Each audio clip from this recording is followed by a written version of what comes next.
এক নম্বর হচ্ছে রসুল করিম রসুল আল্লাহ এবং রসুলের সাথে ভালোবাসা বৃদ্ধি করা, নিশ্চিত করা। আল্লাহ তাআলা এই 4টি কথা বলেছেন। সাহাবায়ে কেরাম 4টা কাজ করতেন। একজন সাহাবী আল্লাহর কাছে বেশি মনোনীত হওয়ার জন্য, পছন্দনীয় হওয়ার জন্য 4টা তারা কাজ করতেন। এক নম্বর, রসুল করিম সাল্লাল্লাহু আলাইহি সাল্লাম এবং আল্লাহর প্রতি ঈমান আনা, 2টা কাজ করতেন। রসুলকে ভালোবাসতেন এবং আল্লাহর প্রতি ঈমান আনতেন।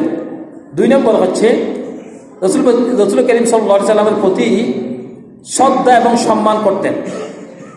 3 নম্বর হচ্ছে রসুল করিম সাল্লাল্লাহু আলাইহি সাল্লাম সাল্লামকে সাহায্য এবং সহযোগিতা করতেন সবসময়, দিনে রাতে। যখন কাফেররা রসুলের উপর নির্যাতন করার জন্য চেয়েছিল, তখন সাহাবায়ে কেরাম নিজেদের জান এবং মাল দিয়ে রসুল করিম সাল্লাল্লাহু আলাইহি সাল্লামের দরবারে এসে হাজিরা দিতেন, পাহারা দিতেন।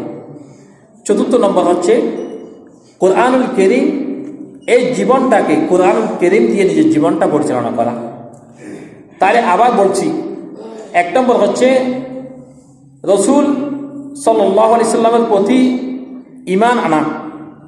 2 নম্বর হচ্ছে রসুল করিম সাল্লাল্লাহু আলাইহি সাল্লামের প্রতি শ্রদ্ধা এবং সম্মান রাখা। 3 নম্বর রসুল করিম সাল্লাল্লাহু আলাইহি সাল্লামকে সহযোগিতা করা, যতটুকু যেভাবে সম্ভব হয় সেভাবে। 4 নম্বর হচ্ছে কোরআন দিয়ে নিজের জীবনটাকে চালা। তো এখন আমরা পর্যবেক্ষণ করে দেখি, রসুলের সম্মানটা আমরা কি মুখে করব নাকি কাজে কর্ম করব? আমরা কি রসুলের সম্মান, শ্রদ্ধা, ইজ্জত, কদর শুধু কি মুখ দিয়ে করব নাকি কাজে কর্ম করব? কাজ কর্ম করব। কাজে কর্ম যদি করে থাকি, তাহলে রসুলের আমরা যে ভালোবাসি সেটা প্রমাণ হয়ে যাবে, বহিঃপ্রকাশ হবে। শুধু মুখ দিয়ে বললাম, রসুলকে মুখে এক কথা আর অন্তরের মধ্যে আরেক কথা, ঈমানের বহিঃপ্রকাশ হয়নি। আল্লাহ সুবহানাহু ওয়া তাআলা বললেন, লাকাদ রাদিয়াল্লাহু আনিল মুমিনিনা ইয ইউবাইয়ুনাকা তাহতাশ শাজারা। সাহাবায়ে কেরাম যখন ইসলামের প্রথম যুগ ছিল, তখন মানুষ প্রকাশ্যে ইসলাম কবুল করতে পারত না।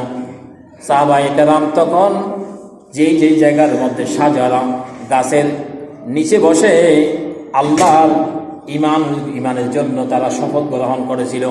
রব্বুল আলামিন ওই সাহাবায়ে কেরামদের উপর খুশি হয়ে বলেন, লাকাদ রাদিয়াল্লাহু আনিল মুমিনিনা ইয ইউবাইয়ুনাকা তাহতাশ শাজারা।